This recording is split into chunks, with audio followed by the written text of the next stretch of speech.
Hello everyone, and welcome back to Miss English Channel. I'm Emily, and I'm so happy you're here with us today.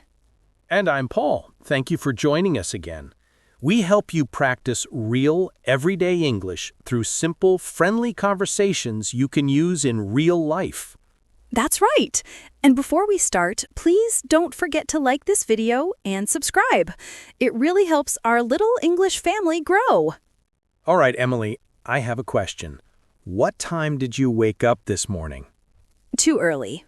Around 6 a.m., the sun was shining through my window, and my cat was already meowing for breakfast. That sounds like a noisy alarm clock. I woke up at 7 a.m. and I hit the snooze button twice. You know that feeling when the bed is just too comfortable? Oh, yes. Let's talk about our morning routines today, because how we start our morning can change the whole day, right? Absolutely. So my morning routine starts with coffee. I can't think without it. I go straight to the kitchen, boil some water, and make a cup of black coffee. Do you eat breakfast or just drink coffee? I usually eat a banana or toast with peanut butter, something quick and easy before work. What about you? I like to take it slow. I stretch, wash my face, and drink a glass of warm water. Then I make oatmeal with fruit. It gives me energy for the morning. That sounds healthy. I really want to start stretching too. Maybe tomorrow. Laughs. But tell me, what do you usually do while eating breakfast? I listen to English podcasts. Sometimes I repeat phrases aloud. It's my little habit to keep learning even before work. That's smart. So, learners, if you want to sound natural in English, you can say phrases like, I get up at 6, I make breakfast, or I brush my teeth. Simple, but powerful for daily talk. Exactly. And when someone asks, "What's your morning routine?" you can answer, "I wake up early, I take a shower, and I have coffee." Easy and clear. Emily, I have another question. How do you get ready for work? Because for me, that's the most chaotic time of day. Same. Sometimes I can't find my socks. I turn my room upside down. But usually I take a quick shower, choose clothes for the day, and do light makeup while listening to music. I like that. Music makes everything faster. For me, I check my phone, emails, messages, and then realize I'm late. That's so relatable. Many people say, I get dressed, I pack my bag, I check my phone. These are perfect daily expressions. Let's practice together. Repeat after us. I get dressed, I pack my bag, I check my phone. Nice job. Good job, everyone. Now let's move to the next part, commuting and transportation. Paul, how do you go to work? I usually take the bus. Every morning, I wait at the same bus stop near a bakery. The smell of fresh bread makes me hungry every single time. That's lovely. I take the subway. It's busy, but I enjoy watching people. Everyone has their own morning story. Students with earphones, office workers holding coffee cups, sleepy faces everywhere. It's true. There's a special rhythm in the city in the morning. Footsteps, bus engines, people rushing but still half asleep. That's why, how do you go to work is such a common question in English. You can answer, I go to work by bus, I take the train, or I drive to work. Yes. And when someone asks, how long does it take? You can say, it takes about 30 minutes. Nice. Let's give our listeners a mini practice. I'll ask, and you answer, Paul. How do you go to work? I go to work by bus. Good. How long does it take? It takes about 25 minutes. See? Easy conversation for daily life. Perfect. Now you, our listeners, say it out loud. I go to work by, and add your own way. Great! You can also say, I walk to school, or I ride my bike. These are very natural phrases. Paul, do you ever talk to strangers on the bus? Sometimes, when the bus is late, people start complaining together. It's like a small morning community. Laughs. That's true. You can start small talk by saying, "It's a busy morning," or "The bus is so crowded today." That's polite and friendly. I love that. And one tip for learners, when you say, "I'm on the bus," not "in the bus." We say on the bus, on the train, on the subway. Good to remember. Very important point. Also, when you arrive, you can say, "I get off the bus," or "I get off the train." These are common phrasal verbs we use every day. Vocabulary Spotlight. Let's highlight two phrases today. Get on means to enter a bus or train. Get off means to leave it. Example, I get on the train at 7 a.m. and get off at Central Station. Perfect explanation. Learners, say it out loud with us. Get on, get off. Great. Paul, what do you usually do during your commute? Do you read or listen to music? I often listen to English songs or watch short videos in English. It's a fun way to practice listening without feeling like studying. I like that idea. I sometimes look outside the window and plan my day, what to do first, what to finish before lunch. That's a great habit. It helps the mind stay calm before work. Sometimes the bus ride becomes a little moment of reflection. Yes, and speaking of planning the day, our next topic is exactly that, daily work tasks and study activities. But before that, let's remind our listeners, even small phrases can help you speak naturally. Keep repeating them. That's right. Every sentence you practice builds confidence. Remember, progress is not about being perfect. It's about being consistent. Beautifully said, Emily. So grab a sip of coffee, and let's move to what happens after you arrive at work or school. All right, so you've reached your office or classroom. The real part of your daily schedule begins now. Yes. For me, that's when I grab another cup of coffee. It's like pressing the start button for my brain. I totally understand. So, how does your workday usually start, Paul? I usually check my emails first. Then I make a list of things to do. I always try to finish small tasks early because it gives me a little sense of victory. That's smart. When you study or work, you can say, "I check my emails, I attend meetings, I write reports, or I have a class." All these are common daily activities. Right. For students, you can say, I study English, I take notes, or I do my homework. Simple sentences, but they describe your day perfectly. Exactly. When you talk about your daily schedule in English, don't worry about using big words. Just talk about your actions, what you really do. Yes, like I read, I write, I talk with my teacher. That's all you need to sound natural. Paul, how do you stay focused at work? I sometimes get distracted after a few hours. Oh, I know that feeling. My trick is to take short breaks. I stretch or walk around the office for 5 minutes. It helps me think better. That's a great idea. In English, we can say, "I take a break," or "I have a short rest." These are simple and useful phrases. And don't forget lunchtime. It's the best part of the day. What do you usually eat for lunch, Emily? It depends. If I'm busy, I just eat something quick, maybe a sandwich. But when I have more time, I meet a friend for lunch. We talk about work and life. That sounds lovely. When you talk about lunch, you can say, I eat lunch with my coworkers. I go out for lunch. Or I bring my lunch from home. Right.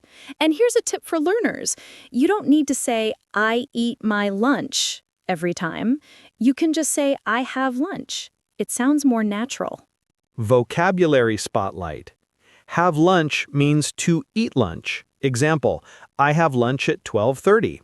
You can also say have breakfast or have dinner. Exactly. So, Paul, after lunch, do you feel sleepy? Always. There's something magical about food. It makes me want to nap. My eyes close by themselves. That's so relatable. Many people say, I feel sleepy after lunch. It's a good phrase to describe that tired feeling in the afternoon. Yes, I think that's why people love afternoon coffee. For me, it's my little energy boost. Same here.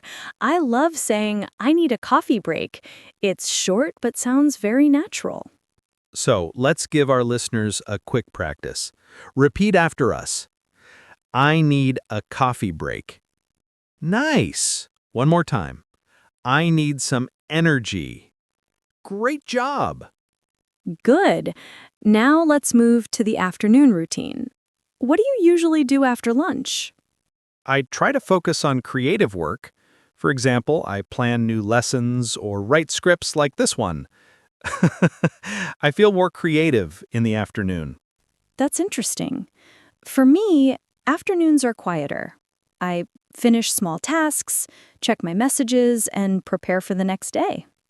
In English, we often use verbs like finish, organize, review, or plan. For example, I finish my reports, I organize my files, or I review my notes. Perfect. And learners, if you talk about your school routine, you can say, I finish my homework, I study with my friend, or I prepare for tomorrow's test. Let's add a little interaction. Everyone listening, think about your day. What do you do in the afternoon? Say one or two sentences out loud now. Good idea. Speaking aloud helps your brain connect English with real life. Don't worry if you make mistakes, it's all part of learning. Yes, you can even record yourself and listen later. That's how you'll see progress. Exactly. And remember, the afternoon is not just about work. It's also about energy and mindset. When you feel tired, take a deep breath, smile, and tell yourself, I can do one more thing. That's beautiful, Emily. One small thing done today builds your confidence for tomorrow. So true. Now, when your workday ends or your class finishes, how do you usually feel? Honestly, tired, but happy. I feel good when I finish everything on my list. I usually pack my bag, say goodbye to my coworkers, and leave the office around 6 p.m. Same here. I say I finish work at 6 or I get off work at 6. That's a good phrase to remember. Get off work means to finish your working day. Right. Example, I get off work at 6 and go home by bus. Let's repeat it together. I get off work at 6. Good. You're doing great, everyone.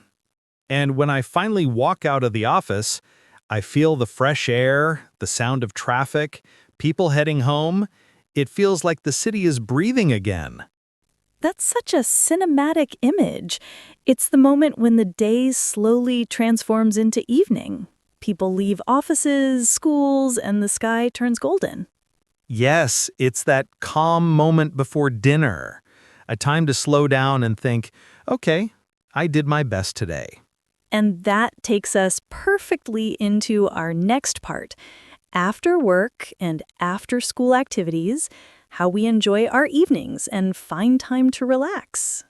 So, Paul, after a long day of work, what's the first thing you do when you get home? Honestly, I throw my bag on the sofa and take a deep breath. Then I change my clothes and wash my face. It feels like starting a new chapter of the day. I love that moment of peace after a busy day.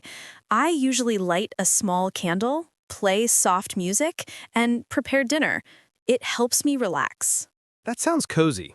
You know, learners, when you talk about your evening, you can use verbs like cook, clean, relax, or take a shower. For example, I cook dinner, or I watch TV after dinner. Exactly. And if you want to sound more natural, you can use linking words like after that, then, or before bed. For example, I take a shower, then I have dinner, and after that, I watch TV.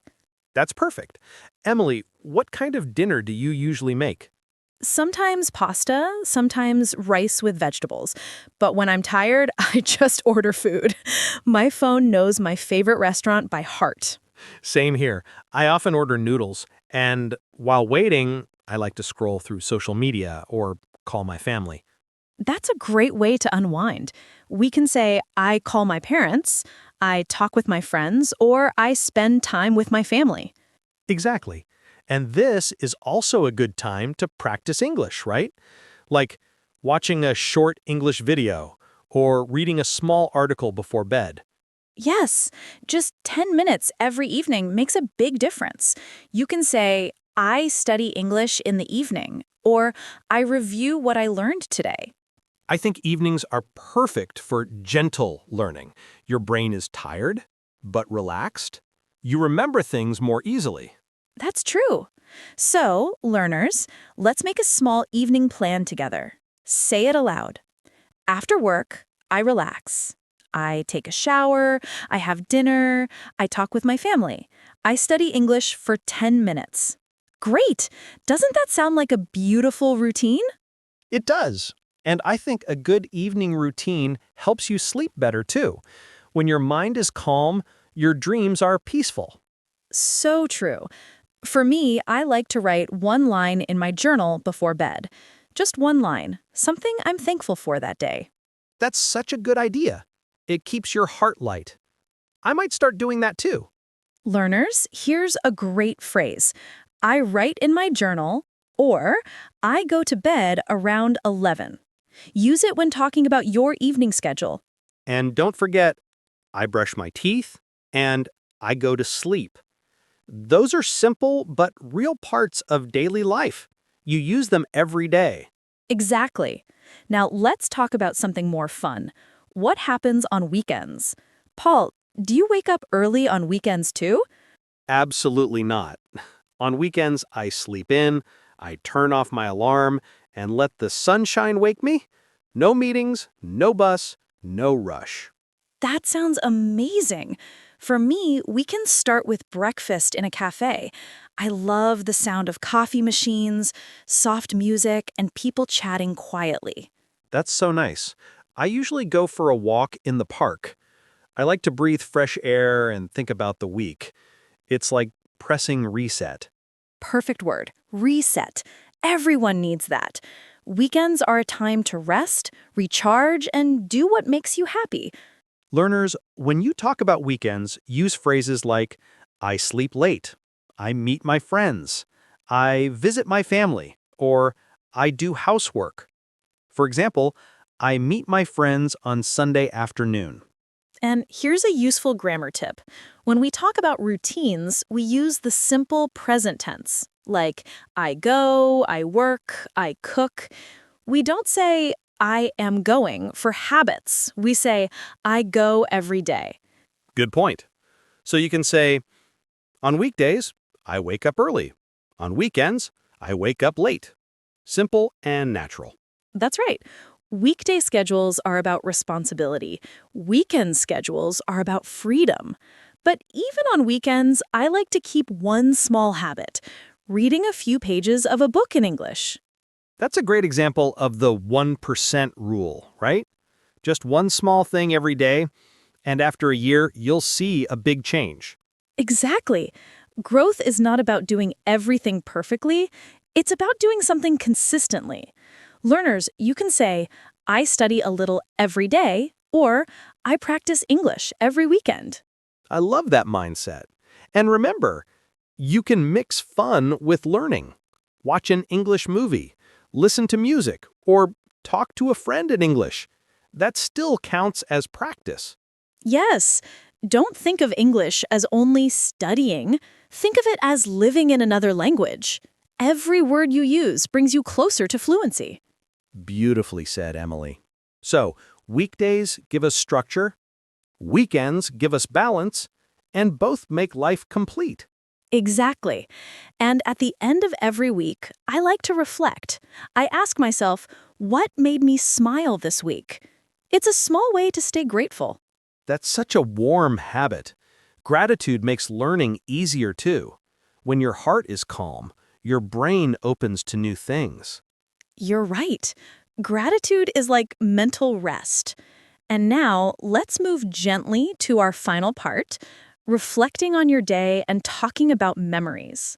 So, Paul, when your day is over and you're about to sleep, do you ever think about how your day went? Yes, I do. I often lie in bed and replay little moments in my head, the things I did well and the things I could do better.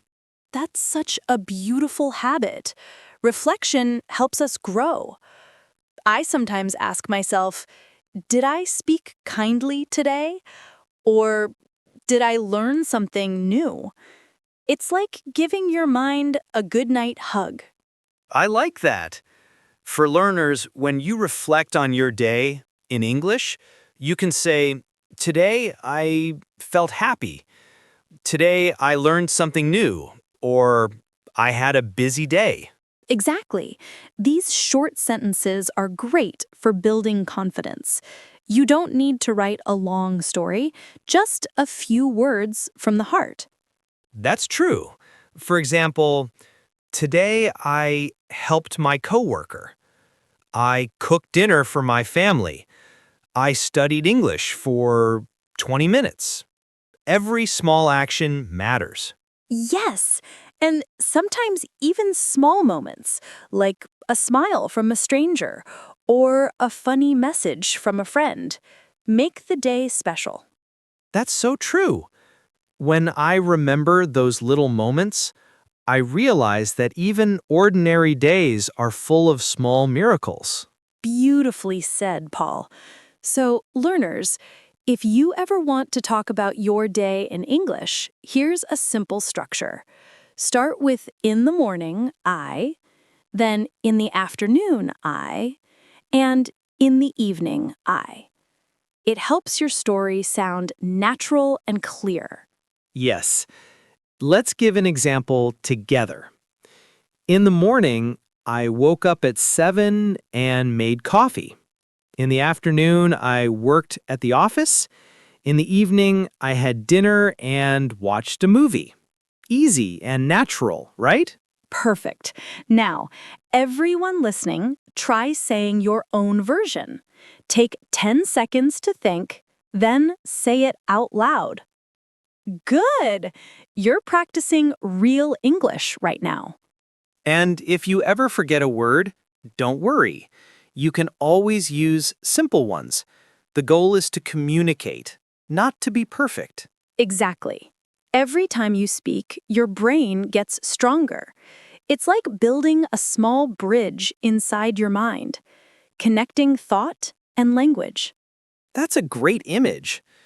Speaking is not about remembering words, it's about expressing feelings. When you speak from your heart, English becomes alive. Yes. Let's remember that language is not just grammar or vocabulary, it's emotion, memory, and connection. When you talk about your day, you're not just using words, you're sharing a piece of your life.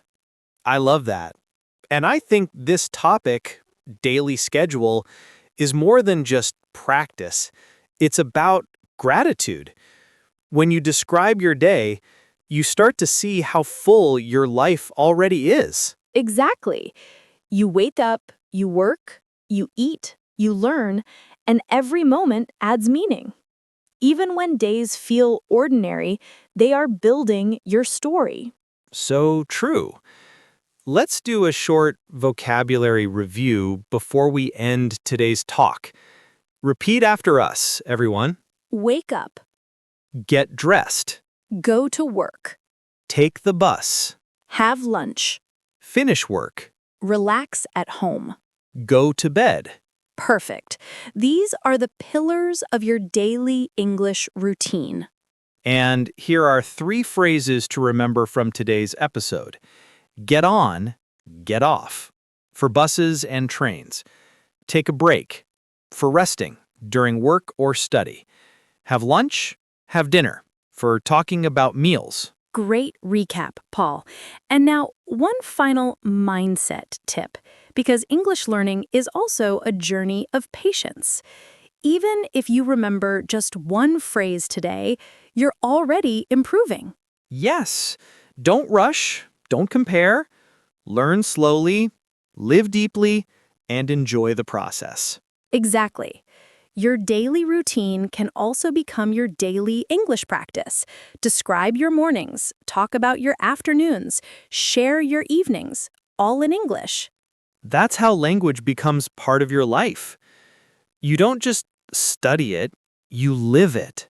And when you live it, your confidence grows naturally. So, learners, take a moment tonight to reflect on your day and say one sentence in English before you sleep. Let's end with that feeling. Picture the quiet evening, city lights outside, a soft cup of tea, your phone on the table, and one small thought in English. I did my best today. Beautiful. Because one small sentence today leads to 1,000 tomorrow. And step by step, you're becoming the English speaker you dream to be. If you enjoyed today's episode, don't forget to subscribe to Miss English channel.